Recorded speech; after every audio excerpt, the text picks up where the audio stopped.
My name is Dr. Kevin Pecca. I wanted to make a podcast that exposes people to the true miracles of life and health. All the guests on this show have been specially picked because they bring something positive to the world. They have some of the most amazing and inspiring life stories. These people have a passion for living, healing, and leaving the world better than they found it. There is something inside these people that made them keep fighting through all the tough times, even when people told them it was not possible. They carried on and made their lives beautiful again. And now they are sharing their experiences with the world. This is the Expect Miracles podcast. Enjoy the show.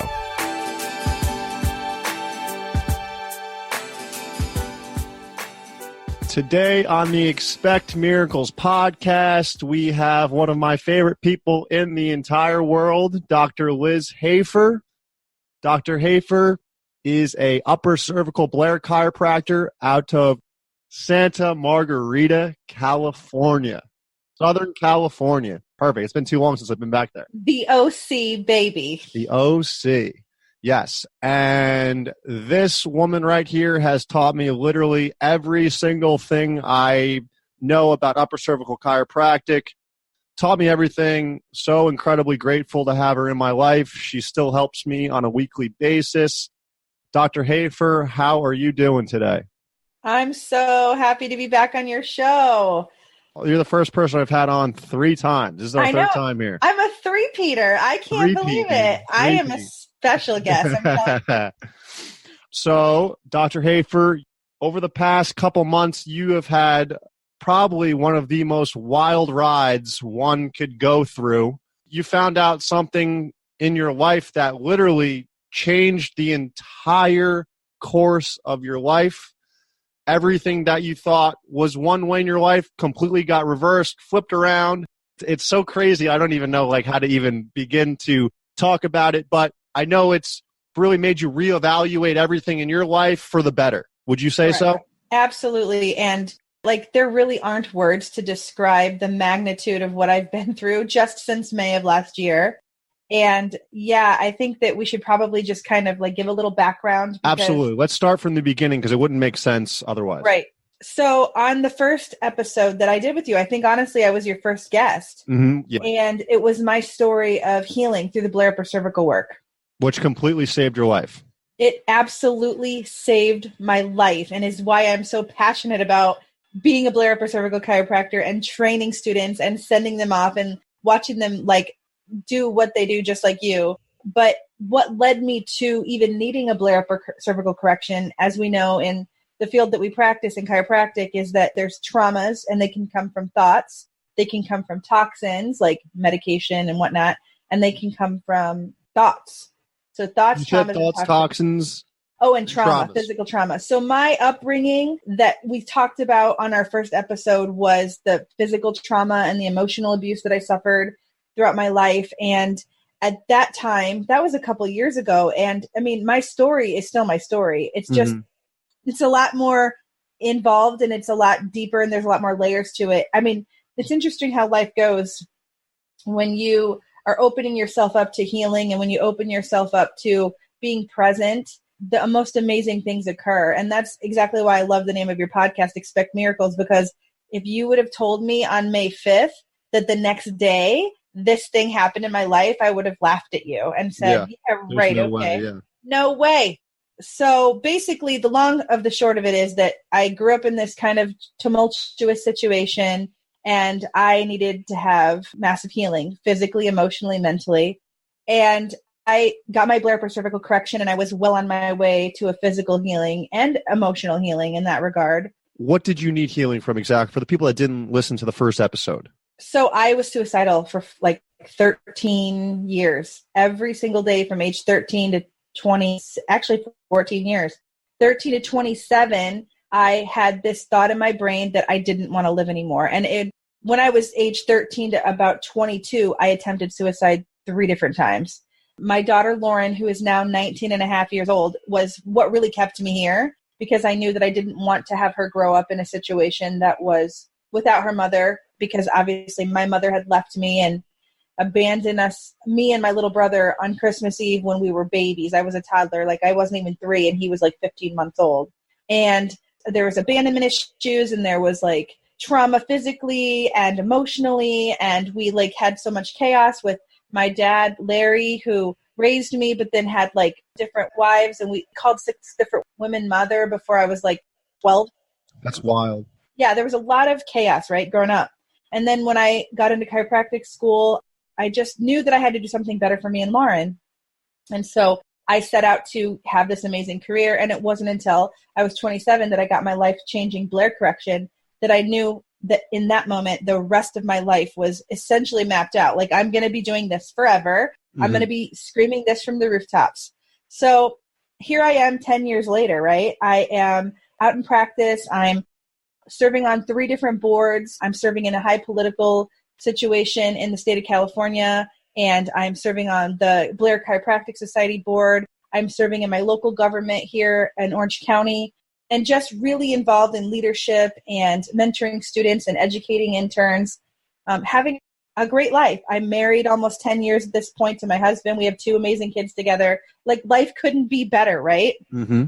And what had happened was in 2015, the state of California passed this law, or I guess I should say they started fighting against this potential law, SB 277. And we had a vaccine conversation. Our second interview was about the risks of vaccination. And the dangers of them, yeah. Exactly. So we start with podcast 1, Dr. Hoefer, Dr. Pekka, leading into podcast 2, the things that I'm passionate about, like educating people on vaccine safety. And that leads me to this podcast, which is the most incredibly insane situation. So in California, they took away, the law passed, they took away our right to be able to send our children to school with a philosophical or a religious exemption. So I had to get a medical exemption for my children.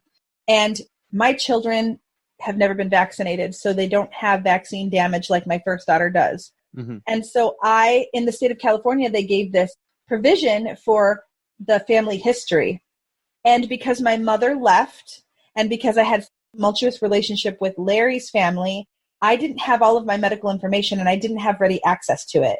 So I thought, because I was kind of convinced based on my health and my health history and things that I've experienced, that I probably had this gene mutation called the MTHFR gene. And that is one of the considerations that they use to determine if you're a qualifier for a medical exemption, because you don't process folate, you don't chelate metals, you don't handle toxic load very well. So when it you could have be that extra dangerous for a person that has that mutation? Exactly. So I wanted to find out if I had it to protect my children from having to get a vaccination. So I went on Ancestry.com and I ordered myself a DNA test to get my genetic code, essentially. It was the cheapest test out there. And what I had heard, the reason why I actually went with Ancestry.com was because 23andMe used to be the go-to test, but they kind of sold out and they stopped running the MTHFR panel. And so you can get your raw data, but if your raw data doesn't include the thing I was looking for, it was a waste of time and money. Right. Ancestry hasn't done that yet. So I ordered an Ancestry test. It happened to be cheaper. They were running a special. I actually did the kit on my birthday. I was 38 years old, and I sent my little spit off and I called it a day. Yeah. About a month later, I got my results back, and my husband actually texted me. I was at the office, and he's like, "Hey, I just saw the email pop up. Your results came in." I was like, "Sweet, open it up." Yeah. And he's like, "Cool, it says you're half Irish." And I was like, "That's super weird because everybody in my family's German." Yeah. But okay, sure. I mean, honestly, if anybody's seen me, they know that I'm very, very fair, and I've got freckles, and I've got, like Irish tendencies, but I was like 50%. I guess my mom never shared with me her genealogy, so it must be from her. Mm-hmm. So I called my grandma Marge and I said, "Who's Irish?" And she's like, "I don't know." I'm like, "All right." And honestly, I just dropped it. I didn't even think anything of it because she didn't know. I wasn't interested in that, right? I was interested in getting my raw data, which I got, did find out that I have the MTHFR gene, essentially qualified my kids, among other things, other family history issues that are legitimate bona fide reasons why my kids were able to qualify for a medical exemption. So I was stoked. I was over the moon because now my kids are safe. They can get an education. I don't have to be their instructor because at some points in my day, them getting vaccinated would be safer than me being their teacher. Mm-hmm. So that's education to my own children wasn't my calling. It's not my gifting. I love them and I want them to get a good education, and it wasn't going to come from me. And it freaked me out. And I didn't want to have to move out of the state of California because I love it here and I have a practice and all that fun stuff, right? So about 3 weeks later, this is like mid-April, I start getting these emails from random people. And I don't know if you've ever gotten those like email chains from like Prince so-and-so in Nigeria telling you that you've got like $38 billion that they want to like deposit into your account. Right, yeah. And I was like, is this a scam? Like, I don't have time to like small talk with my sixth cousin who lives in Massachusetts. Do you know what I mean? Yeah. But the way that it works is that if you don't set your thing to private, which I didn't do, and you agree to whenever you do this thing, you absolutely no ability to tell you who and who can't contact you because it automatically connects you to who you're related to DNA-wise. So whoever sent the test in, if they sent the test in as well, they can contact you? Yeah, through the Ancestry site. And because I had the Ancestry site linked up to my email, I would get these random little like emails from people that just would say, hey, it looks like we're fourth cousins. And I would respond politely because... Yeah, sick. Awesome. I know. I was like, I don't have time to deal with fourth cousins who live in Virginia. You know, like, I don't care. Yeah. And then they just kind of being persistent. And I was like, oh my gosh, like, how do I undo this where they can't like get a hold of me? And they weren't rude. And it wasn't like they were being too pushy. They were just like, hey, do you know this family? Do you know this family? And my family's this and that. And I was like, no, I've never heard of them. Honestly, I have absolutely no idea what you're talking about. And I was just like, I don't have time for this. I'm going to just deactivate my account. Well, then I got this email from this woman who said, are you sure that you're not related to, or do you know anybody in the Cullen, Kelly, Peacock family? And I was like, I've never heard of any of those people. And she was like, well, I'm second cousins to these people, and I was born in Rock Island, Illinois. And I'm like, oh, that's really interesting. I was born in Rock Island, Illinois. Yeah. And she's like, that's really weird that you wouldn't know. And I go, honestly, I don't know what to tell you. And then I get an email on May 5th, 2018 that says, hey, we are closely related. I'll explain soon. And I literally wrote back, cool, let me know. You know how I get? Like, if I'm not interested, I'm like, whatever. But I'm not going to be a jerk. I'm not going to be like, stop talking to me. I was just like, cool, let me know. Like, interesting. I wasn't going to pursue it. I had absolutely no idea. I didn't ever even actually log into the Ancestry.com website. I only got the email notifications through my cell phone. My husband was the one who actually logged in and said, oh, it says you're 50% Irish. So I was like, whatever, cool. So then I'm at Girl Scout camp with my middle daughter, Michaela. We're doing our little thing out in Orange County. We're camping, having a good time. And on May 6th at 8:30 in the morning, I get an email. And it pops up on my phone, and we're getting ready to go mining next to our little campsite here and dig for some geodes and stuff. It says, my dear Liz, I want you to know that I've been searching for you your entire life, and I've always loved you. And I was like, jeez, what the is this? I read down, and it said, love and peace, Brandon L. Kelly. And then I kind of like got like this weird, you know how you get the goosebumps all over your whole body? And I was like, well, number one, nobody calls me Liz unless they know me, right? Number two, what does he mean he's been looking for me his whole life, right? Like, what does that mean? So I wrote back and I go, I literally wrote him back through my cell phone. I wrote, is this a joke? And then within a minute, I got a response and it said, I can understand how confused you must be. Your mother is Kimberly Fugger from Albuquerque, New Mexico. And all of a sudden, I gasped audibly and I went, and then I had goosebumps all over my whole body and I immediately felt like nauseous because nobody, like, I don't even think my husband could tell you my mother's name because she's never been in my life, let alone where she's from. So I was like, kind of composing myself, and I view the email again, and at the bottom of this little correspondence on Ancestry, when you have people talking to you, it'll say view match. And basically what that means is you can click on it and it'll give you the predicted relationship that your DNA sort of matches you with, right? So I click on view match and it immediately pops up into another screen and it says predicted relationship, parent-child. Whoa. So whoa. In that instant, every single thing about my life that I knew shattered, turned upside down, obliterated. I was thrown on top of my head in an instant. Mm-hmm. It's really interesting because in an instant, in 2007, my Blair cervical correction literally put my head on straight. Mm-hmm. But emotionally, I was shattered. And as soon as I saw that, I was very confused because that can't be. I was raised, Larry's my dad and his mom's my grandma and all the people I grew up with, my cousins and my whole life. Everybody that raised you is not your biological family, which is wild. It's so wild. The only person I'm related to is my brother, who's actually my half-brother, Mm-hmm. but my dad and his third wife and those 3 children, I am not biologically related to any of them at all. Yeah.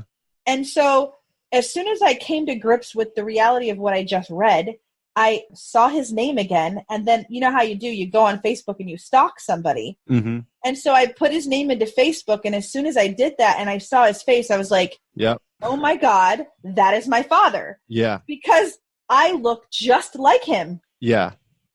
And then I started scrolling through all of his friends and I found a bunch of people that I assumed were relatives, sisters, cousins, aunts, whatever. Mm-hmm. It turns out he's the youngest of 10. Wow. I'm one of 30 first cousins. And I now know who my tribe is. I now know who I actually look like and who I am biologically related to. And the kicker is they were 15 minutes away from me my entire life. Wow. I grew up in Davenport and Bettendorf, Iowa. And then they were across the river in Rock Island in East Moline, Illinois. So my biological father was 15 minutes away from me my entire life, and I didn't even know that he wasn't. Yeah. And so when I had to call Larry, the man who I had a tumultuous relationship most of my life with, I at that point had been estranged from him for 5 years. I hadn't talked to him in 5 years because of all the different problems that we had. It took me about a week to make the call because I wanted to really wrap my head around what it is that I learned. Is this a real thing? And there's no denying DNA. And then I had to kind of come to terms with how is this going to impact me in the short term?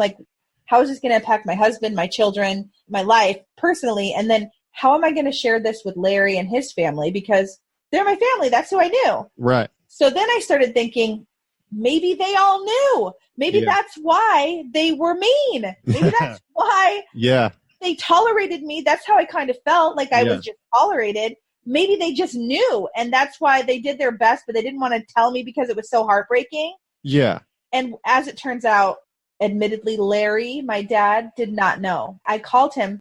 In fact, I didn't even have his phone number. That's how disconnected we were, right? Mm-hmm. I had to get a hold of him through Facebook Messenger and hoped that he answered the request to have a conversation.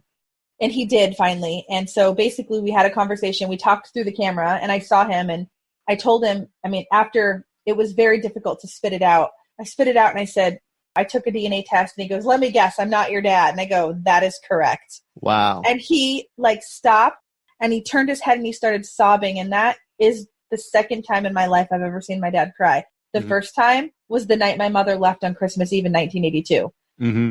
These two very distant events were connected by the same person, my mother, and very traumatic for him and for myself.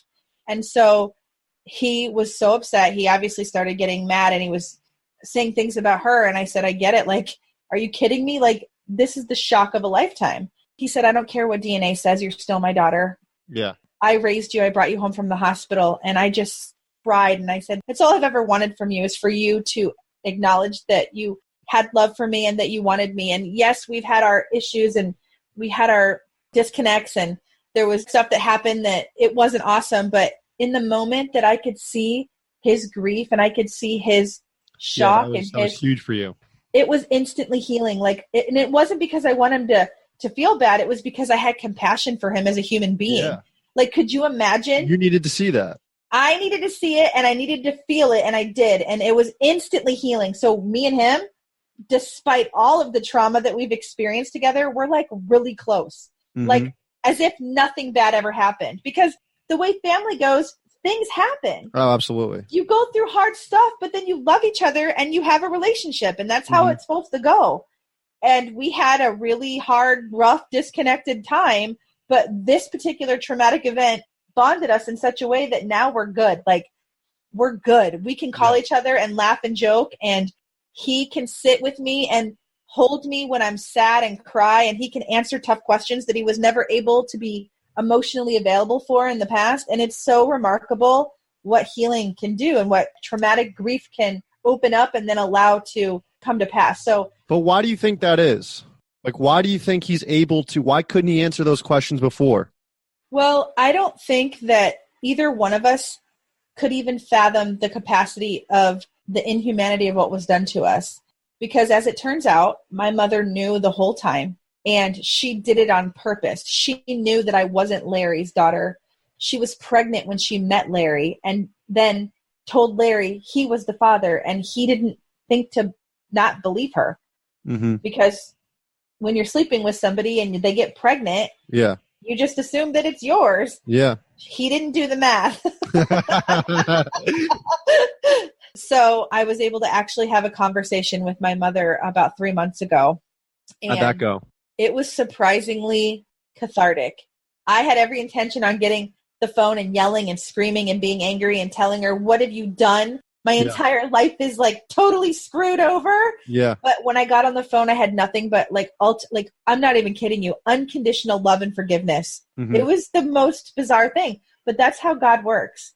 He works through us, and he gives us the ability to do really, really, really hard things.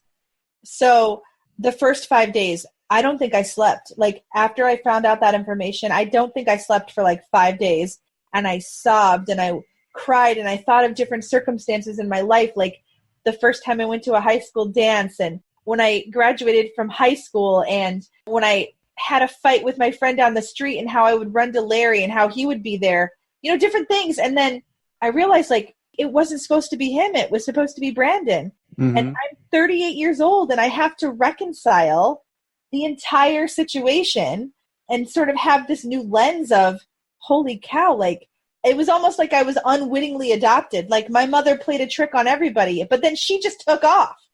Wild. Did she say why she did that? She said that she was scared. I mean, this is the truth. She was. And 16. How old was she? She was 16 when she got pregnant with me. Okay.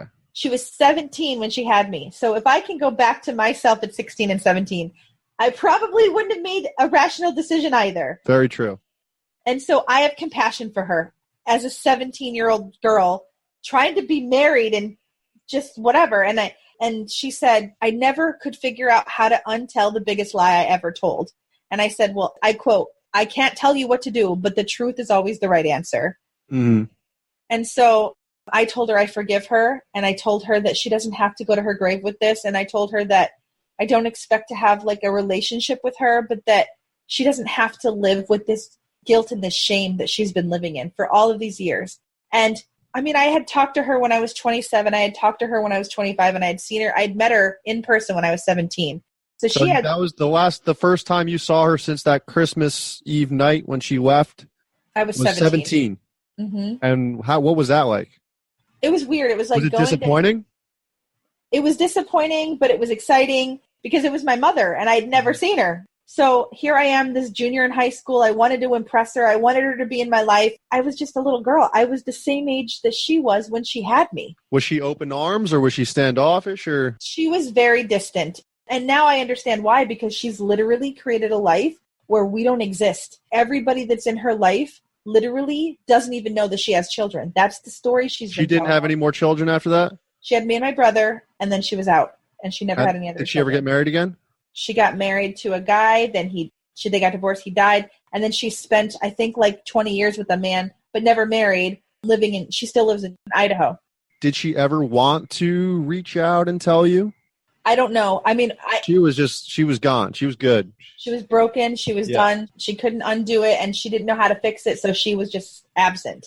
And so I guess if you're holding that kind of secret, to just come back in and just tell the truth after so many years, I don't know how I would be, but I know the way it happened. It wasn't the way I would have wanted it to happen, but at the same time, it happened like it was supposed to happen. Because was she shocked that you knew? Yes, she was very shocked. I called her up and I said, hi, is this Kim? And she said, yes. I said, this is your daughter, Elizabeth. Jeez. And I have some questions. And so we had a 30-minute conversation. She confessed to everything. She said she was sorry. And then she hung up abruptly, and I've never talked to her again. Jeez. Oh, man. Yeah. So not sleeping that first 5 days, and then trying to all of a sudden understand that there's this man, Brandon, who has known about me because actually he knew that she was pregnant. Mm. And so he knew that she was pregnant, and then she made it very clear that she got married to Larry. He was going to be the father. Brandon was out of the picture, and Brandon didn't have the capacity at 18 years old to kind of come in and like find me and rescue me. He never knew my last name. He never knew what happened. He didn't know that I was only across the river. He just knew that Kim had me. And that she was gone. He probably couldn't find her either. He didn't know where she was. He didn't know that she had left. When the ancestry... That poor guy, man. I know. When the ancestry test connected us, he knew that he had to get a hold of me. And that's when he wrote the email. And he didn't know if he was walking into a family that ever existed. He didn't know if he was walking into the worst possible situation. He didn't know that I was never with my mother since I was 2 years old. He didn't know that Larry didn't know. He had absolutely no idea. He went in blind, but he knew that he had to tell the truth.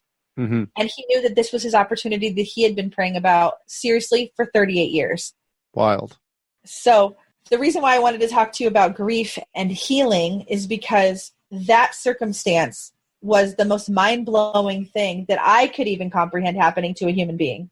And to be able to get from May 5th, 2018 to today, January 23rd, 2019, and all of the things that I've gone through emotionally and physically and mentally, it was something else. And what I used to do was I just stayed busy. Like, you know me, how many things that I have going on all the time? Yeah, you're always going. I had to schedule time in just to like have dinner. Yeah, you took some weeks off and you did it right. You had to. I took weeks off and I went back to the Midwest and I spent time with my biological father, and he came here a couple of different times. We just had our first Christmas together. Him and his wife came out. They've been married almost 30 years. They were never able to have kids together. So I'm his only daughter. Wow.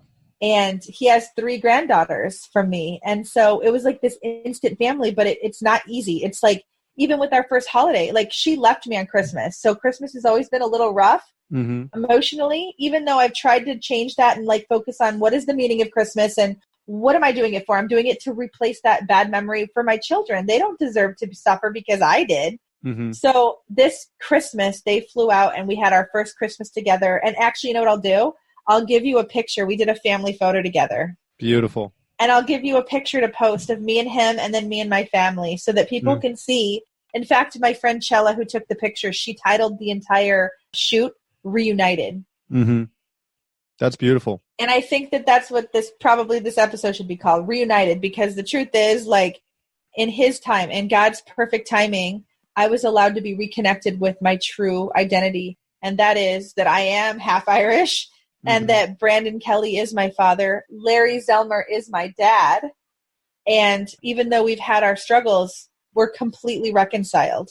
And because I was able to sit in the grief and be in the hard place and just sob and cry and just be able to be there, I had my husband and my kids and some really, really close friends literally just sit there with me. They didn't say anything. They didn't try to fix anything. They would just sit there and let me cry. Mm-hmm. And my friend Galina Denzel, she is a somatic experience worker. The somatic experience work that she has done with me this last 7-8 months has been transformative in my ability to let the grief go through like it's supposed to. It's not a linear process, not the same at the same time. And so 2 of the books that I wanted to mention that were really helpful for me, one of them I actually read before I even knew about Brandon, and it's called The Body Keeps the Score. Have you heard of that book? I have not. It's an incredible book, and it's about how trauma and emotional problems are manifested in your body. So like people that come in with headaches or chronic migraines or back pain, it could be an emotional issue. And as chiropractors, we try to get to the root of it, and we often do find that there is a traumatic event, whether it's, like I said, physical thoughts or toxins. Anyways, the author of that, his name is Bessel van der Kolk, and he is the doctor out of Boston that did this pioneering research on PTSD. And I read that book, and it set the stage for me to be able to actually take this information in and really like apply it in a way that was meaningful. And then about 3 months before I learned about Brandon, I was introduced to this book by Galena called It Didn't Start With You. And the title is called It Didn't Start With You, How Inherited Family Trauma Shapes Who You Are and How to End the Cycle. The author is Mark Weiland. And that book, I had started reading it and it was really great. But then when I found out about Brandon, what I realized is that we needed to do this book together because both of us had experienced this traumatic event and we were connected genetically. And then it's interesting how the things that I struggle with are the things that he's struggled with and his parents struggled with and their parents struggled. And another thing that's really interesting about my genetics and my DNA is that it turns out my family, one of the founding fathers of the Fenian Uprising in Ireland. Really? Yes. And so you know how fired up I get about like people that are trying to oppress, and I'm a very socially justice-driven individual, and I'm all about taking care of the lesser people and like really wanting to fight for people like the underdog. And so literally my family started the uprising that kept the British tyranny from like overtaking Ireland. And then they kind of went a little criminal and then they sort of became the IRA, whatever. But not a big deal. Not a big deal. But it's so interesting that the way that I am and the things that I'm passionate about are literally passed down from generation. Yeah. And so we've got this really cool history. Like a lot of the Chicago politicians, the Dailies, like Daley Plaza and all those folks, we call them shirt tail cousins because I'm related to them through my great-great-grandfather, Patrick Cullen. Do you think it's possible for someone that's been through some type of family trauma like this, physical abuse, mental abuse, not really exactly sure where it's all coming from? Well, you were lucky enough to have this unbelievable event happen in your life where you did so much healing. Do you think it's possible for someone to heal that doesn't get that type of closure? And if so, how would they go about healing? That's an awesome question. And I say absolutely yes, because I was well on my way to having great recovery without the truth, without really knowing the underlying trauma, because I had this tenacity within me, just who I am as a person, to continually improve as a person. And that's why from age 27 until age 38, I was excelling in my career and having a different story with my marriage and having a different circumstance with my own children because I wanted to do something different. Now, I have always had the desire personally to improve. Now, if people don't have that desire, I don't know that there's an answer, even if they knew the truth, that they could get better. Right. But because I've always had that desire to want to keep improving, I think that, yes, even if I had never found out about Brandon, because the truth is, it was a miracle that I was ever even having the ability. So, you know how you look at things and you're like, gosh, if that hadn't to happen and this hadn't to happen. Yeah. If this law hadn't have passed, I would have never even thought to get it. It's all connected. It's like all connected, whether you see it or not. Like you can't shake it.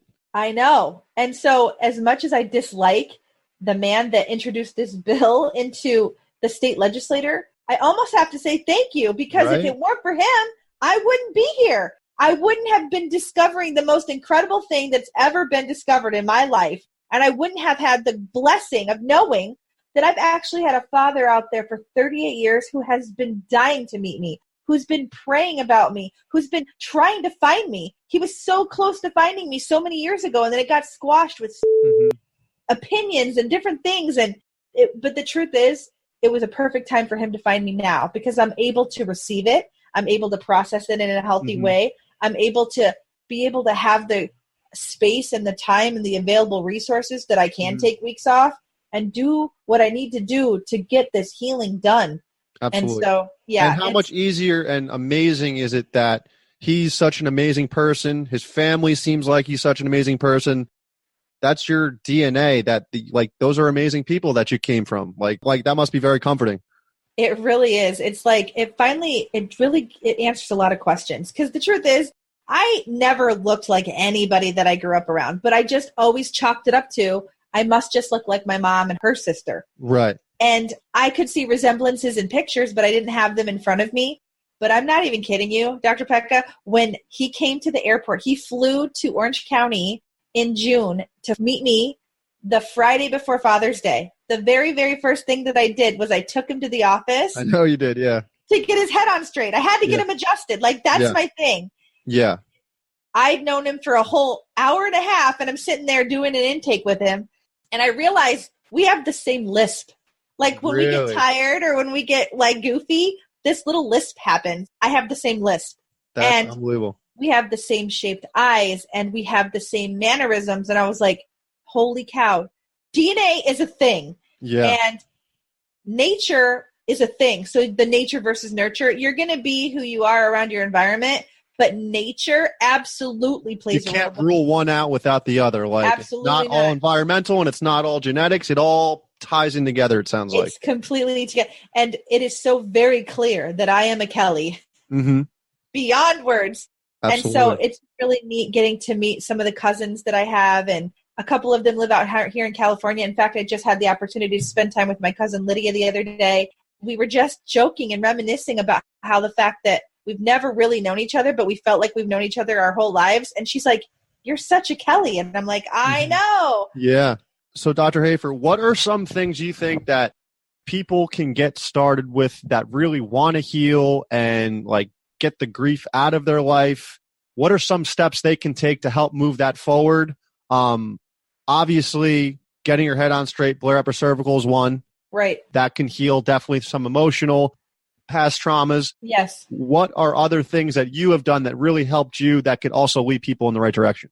So that's a really, really great question. And I'm really glad you asked it. So what I would suggest is finding a good trauma worker, somebody that's trained in somatic psychology, whether it's a SE practitioner or somebody that understands PTSD and they can do EMDR.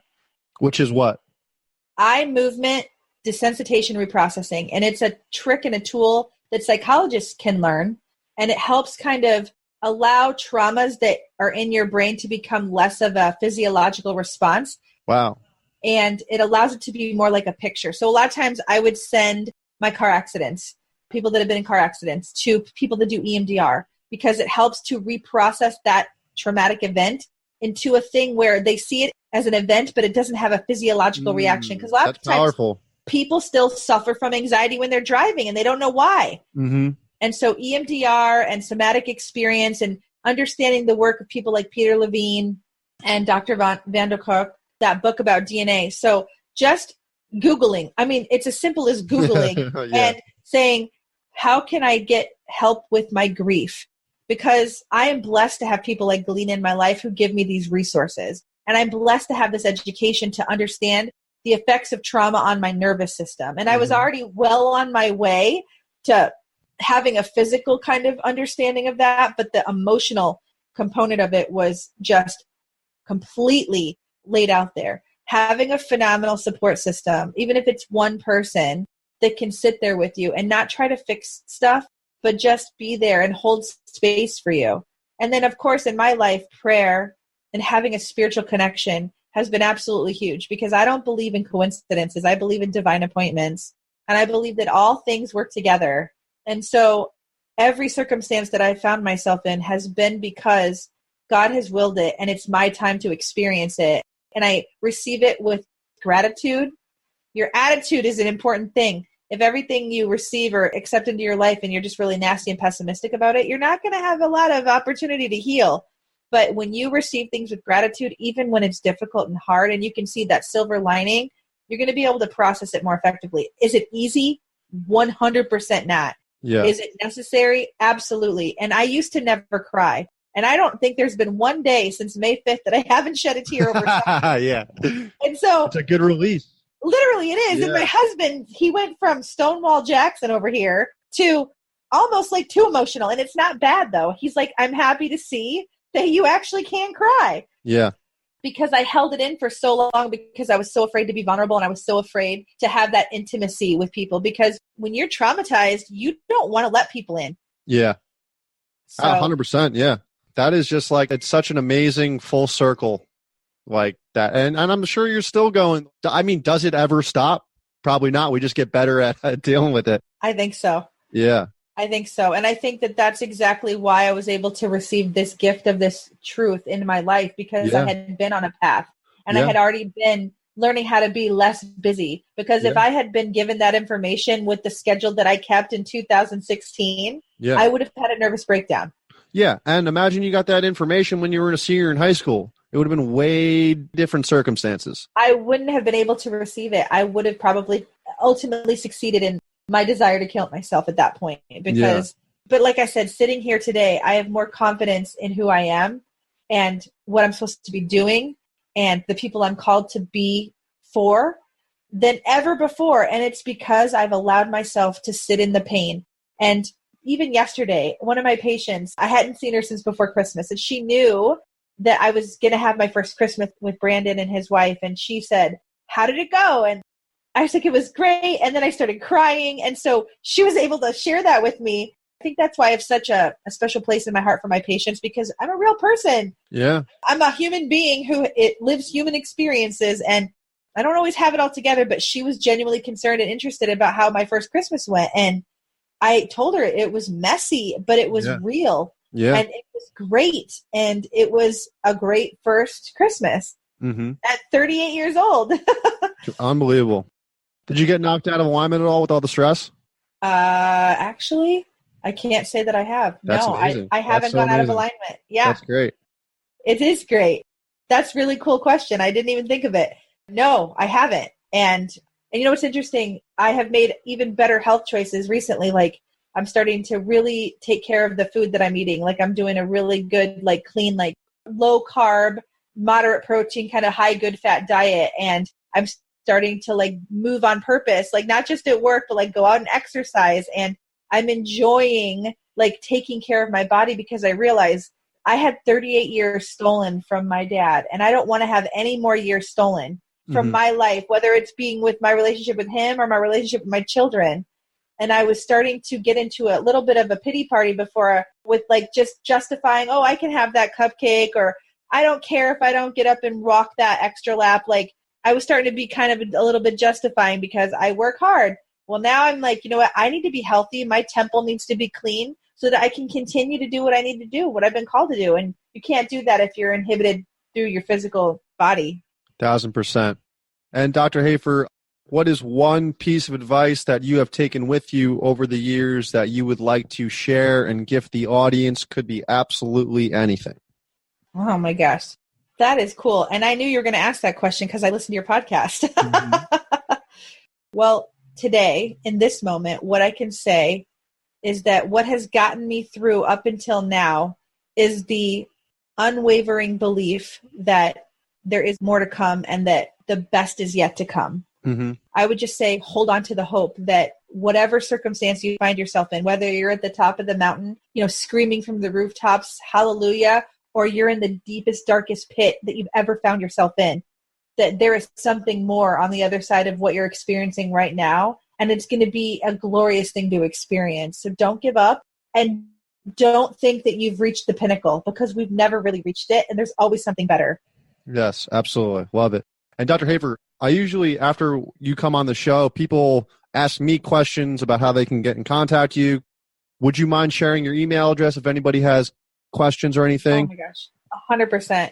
You can get a hold of me at hoeferdc@gmail.com. So it's HOEF as in Frank, ERDC, like Doctor of Chiropractic, @gmail.com. And I also have a podcast. It's called Is Your Head On Straight? And I do interviews with all kinds of different fun people all the time. And I would love to be able to connect with you through my platform on my podcast. And you can write me through there, and it's info@wellconnectedchiro.com. And so you can find me on any place that the podcasts are played. And I also am a chiropractor at Precision Chiropractic in Rancho, Santa Margarita. One of the best in the world right there. I appreciate that. All right. So, Dr. Hoefer, thank you so much for coming on. I'm sure I will have you on again in the near future, and I will talk to you soon. Sounds good. Thanks for listening, guys. Absolutely. Thank you, everyone, for listening. If you enjoy the podcast, subscribe, give us 5 stars, and leave a review. It really helps boost the podcast and spread the good word. My chiropractic practice is located in West Orange, New Jersey at Montclair Upper Cervical Chiropractic. You can also find us on Facebook at Montclair Upper Cervical Chiropractic. All of my information is on my website at drkevinpecca.com, drkevinpecca.com. You can subscribe to my YouTube channel at Dr. Kevin Pecca for podcast episodes, patient testimonials, and educational videos. I have daily affirmations and inspirational quotes on Instagram at Easel Affirmations, EASEL Affirmations. And if you have any questions, feel free to email me at drkevinpecca@gmail.com, drkevinpecca@gmail.com. Thank you, everyone, and have a great day. Cheers.